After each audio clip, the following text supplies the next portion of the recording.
I'm Dina Moses, and in this video I want to talk to you about floating selvages.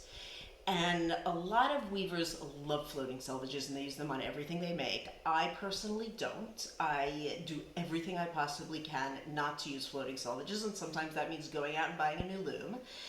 But that's not happening here. I actually have a project where I need them. Um, Sometimes, and you can look for my blog post on this, weavers think that they need to catch every selvage thread, and the truth of the matter is you can miss a few of those selvage threads and the selvages actually will look fine. It really depends on how heavy your yarn is, what your structure is, things like that.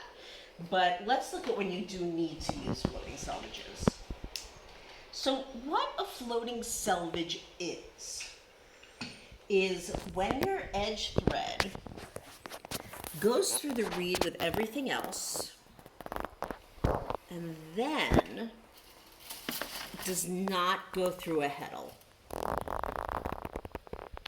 Now, on a lot of looms, especially a lot of jack looms and stuff, the shafts are held lower than the beater bar, than the shuttle race, so that the floating selvage will naturally stay higher than everything else.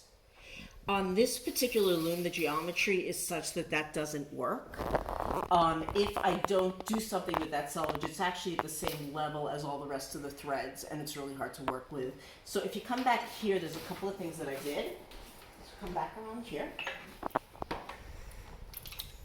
So I actually just hung a string from the castle and went around the selvage, and that just holds it up a little bit. The other thing is that the selvage is wound around my warp beam with the rest of the threads. And the selvage thread, especially when you're doing a floating selvage and that's doing a plain weave where it's catching every time and the rest of your warp is a twill, so your selvage, it gets looser than the rest of the warp. I think it also gets more wear and tear. So the other thing I have going is I have it weighted down here. And there's a lot of ways to weight threads. I think this is kind of a neat one. These are these little shower hooks that you can get at IKEA. They're, 20 for $2 or something, and I love them for weaving because this hooks around your thread and that clips. So I just have some extra cones, right? And then hang that right off there. Okay, that's going to weight it a little bit more. And then let's come around to the front. And let's look at what's happening. So right now, my shuttle is coming from the right side. I'm going to step on the right treadle, and you see how that selvage thread is right in the middle? Okay?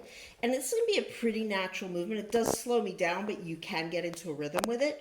You go over that thread, and then on the other side, I'm kind of going to put my hand under that thread, right? Just kind of push it up a little bit to catch it. Okay, and let's pretend, so I'm doing my counting at the same time. So 1, 2, this is 3. And why don't you stay in one place and we'll see both things. Okay, 4.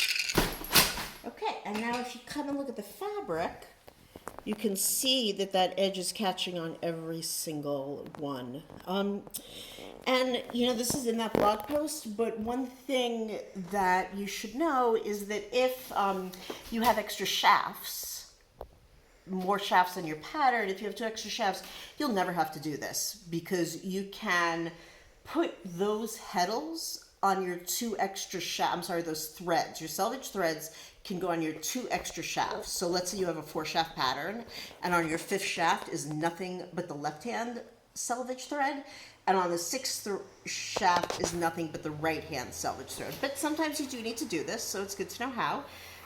And thank you for watching.